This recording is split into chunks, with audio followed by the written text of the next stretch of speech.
Jaya Radha Madhava Punya Bihari.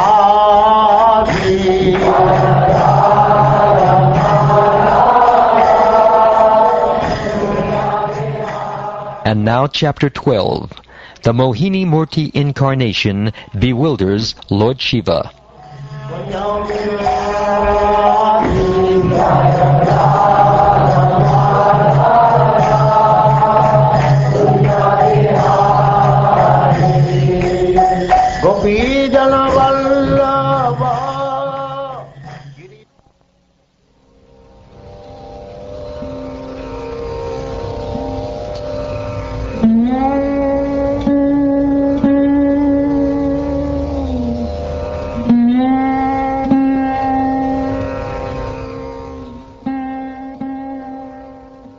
Shukdev Goswami said, "The Supreme Personality of Godhead, Hari, in the form of a woman, captivated the demons and enabled the demigods to drink the nectar."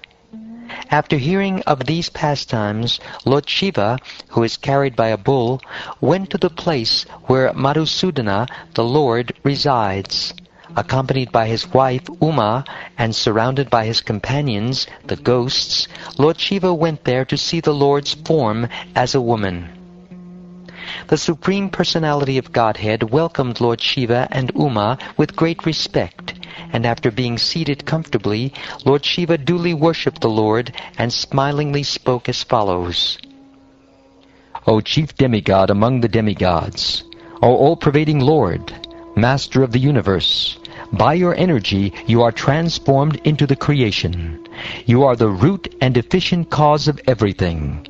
You are not material. Indeed, you are the supersoul or supreme living force of everything. Therefore, you are Parameshvara, the supreme controller of all controllers. The manifest, the unmanifest, false ego, and the beginning, maintenance, and annihilation of this cosmic manifestation all come from you, the Supreme Personality of Godhead. But because you are the Absolute Truth, the Supreme Absolute Spirit Soul, the Supreme Brahman, such changes as birth, death, and sustenance do not exist in you. Pure devotees, or great saintly persons who desire to achieve the highest goal in life, and who are completely free from all material desires for sense gratification, engage constantly in the transcendental service of your lotus feet. My Lord, you are the Supreme Brahman, complete in everything. Being completely spiritual, you are eternal, free from the material modes of nature, and full of transcendental bliss. Indeed, for you there is no question of lamentation. Since you are the supreme cause, the cause of all causes, nothing can exist without you. Yet we are different from you in a relationship of cause and effect, for in one sense the cause and effect are different.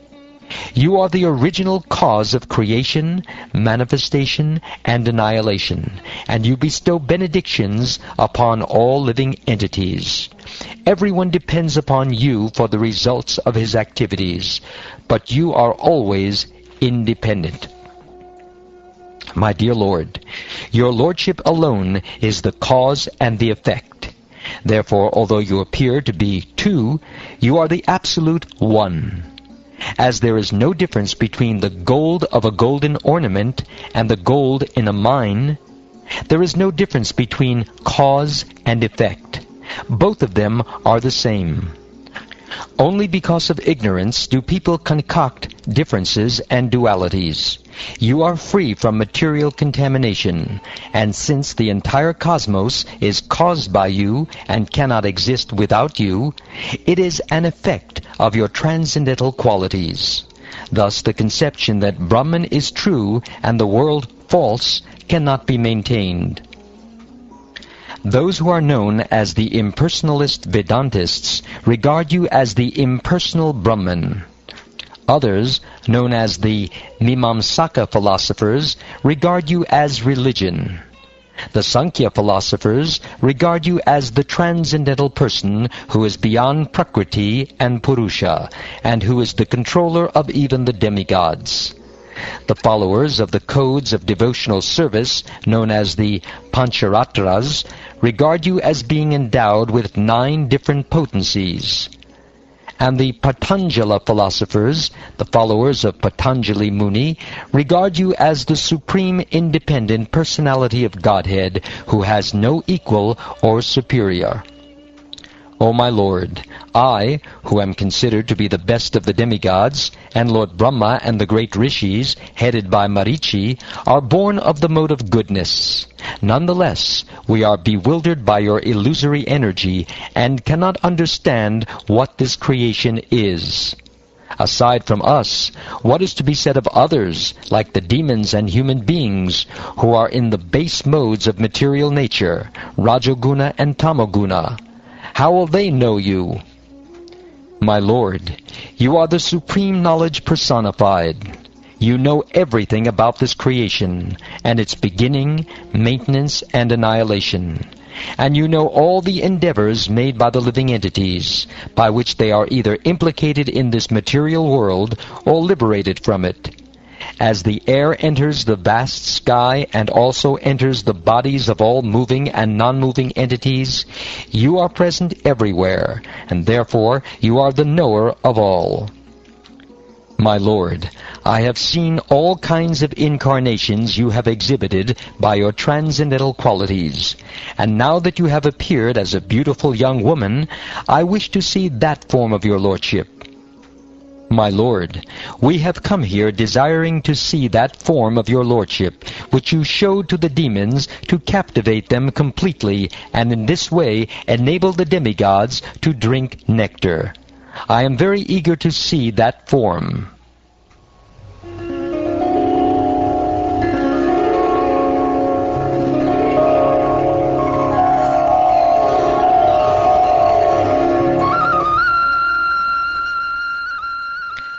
When Lord Vishnu was thus requested by Lord Shiva, who carries a trident in his hand, he smiled with gravity and replied to Lord Shiva as follows.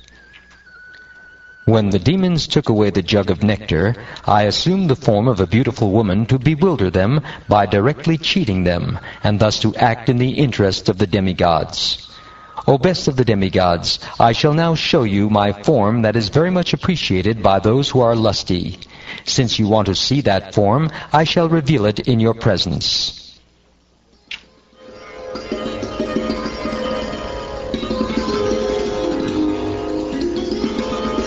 After speaking in this way, the Supreme Personality of Godhead, Vishnu, immediately disappeared, and Lord Shiva remained there with Uma, looking for him all around with moving eyes. Thereafter, in a nice forest nearby, full of trees with reddish-pink leaves and varieties of flowers, Lord Shiva saw a beautiful woman playing with a ball. Her hips were covered with a shining sari and ornamented with a belt. Because the ball was falling down and bouncing up as she played with it, her breasts trembled, and because of the weight of those breasts and her heavy flower garlands, her waist appeared to be all but breaking at every step, as her 2 soft feet, which were reddish like coral, moved here and there. The woman's face was decorated by broad, beautiful, restless eyes, which moved as the ball bounced here and there from her hand. The 2 brilliant earrings on her ears decorated her shining cheeks like bluish reflections, and the hair scattered on her face made her even more beautiful to see. As she played with the ball, the sari covering her body became loose, and her hair scattered. She tried to bind her hair with her beautiful left hand, and at the same time she played with the ball by striking it with her right hand. This was so attractive that the Supreme Lord, by his internal potency, in this way captivated everyone. While Lord Shiva observed the beautiful woman playing with the ball, she sometimes glanced at him and slightly smiled in bashfulness. As he looked at the beautiful woman, and she watched him, he forgot both himself and Uma, his most beautiful wife, as well as his associates nearby. When the ball leaped from her hand and fell at a distance, the woman began to follow it. But as Lord Shiva observed these activities, a breeze suddenly blew away the fine dress and belt that covered her. Thus Lord Shiva saw the woman, every part of whose body was beautifully formed, and the beautiful woman also looked at him. Therefore, thinking that she was attracted to him, Lord Shiva became very much attracted to her. Lord Shiva, his good sense taken away by the woman because of lusty desires to enjoy with her, became so mad for her that even in the presence of Bhavani he did not hesitate to approach her. The beautiful woman was already naked, and when she saw Lord Shiva coming toward her, she became extremely bashful. Thus she kept smiling, but she hid herself among the trees and did not stand in one place. His senses being agitated, Lord Shiva, victimized by lusty desires, began to follow her, just as a lusty elephant follows a she-elephant. After following her with great speed, Lord Shiva caught her by the braid of her hair and dragged her near him. Although she was unwilling, he embraced her with his arms. Being embraced by Lord Shiva like a female elephant embraced by a male, the woman, whose hair was scattered, swirled like a snake.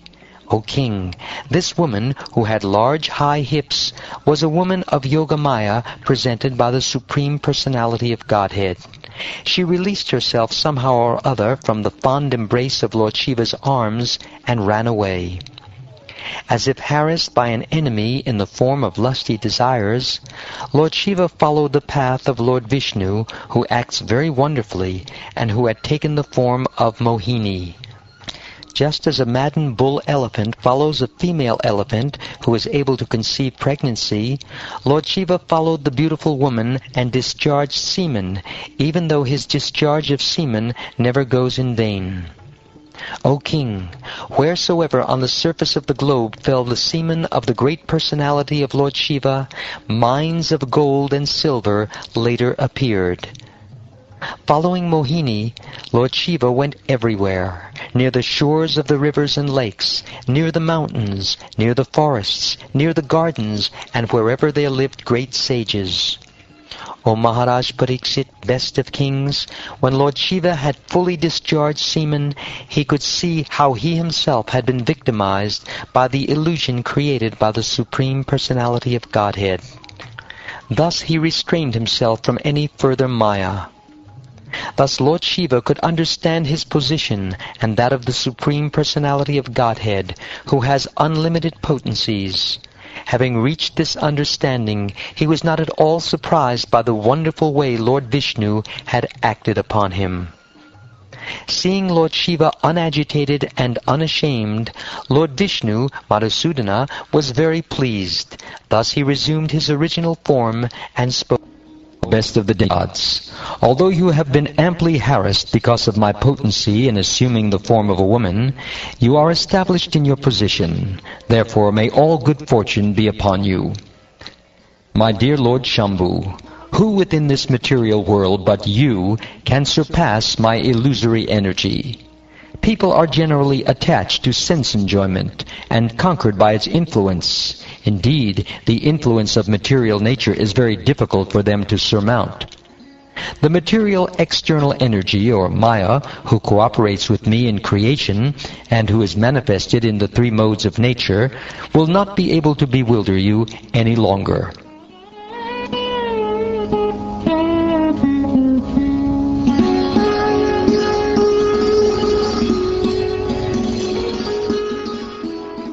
O King, having thus been praised by the Supreme Personality, who bears the mark of Srivatsa on his chest, Lord Shiva circumambulated him. Then, after taking permission from him, Lord Shiva returned to his abode, Kailas, along with his associates. O descendant of Bharat Maharaj, Lord Shiva, in jubilation, then addressed his wife, Bhavani, who is accepted by all authorities as the potency of Lord Vishnu. Lord Shiva said, O Goddess, you have now seen the illusory energy of the Supreme Personality of Godhead, who is the unborn master of everyone. Although I am one of the principal expansions of his lordship, even I was illusioned by his energy. What then is to be said of others who are fully dependent on Maya? When I finished performing mystic yoga for 1,000 years, you asked me upon whom I was meditating. Now, here is that Supreme Person to whom time has no entrance, and who the Vedas cannot understand.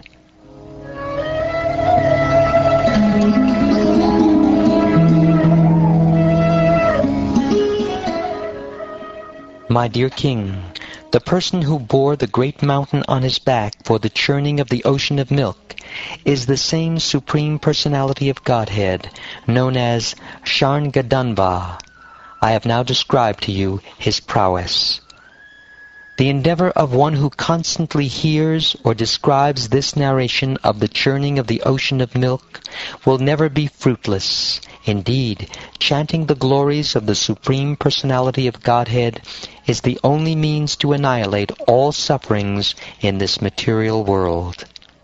Assuming the form of a young woman, and thus bewildering the demons, the Supreme Personality of Godhead distributed to his devotees, the demigods, the nectar produced from the churning of the ocean of milk. Unto that Supreme Personality of Godhead, who always fulfills the desires of his devotees, I offer my respectful obeisances.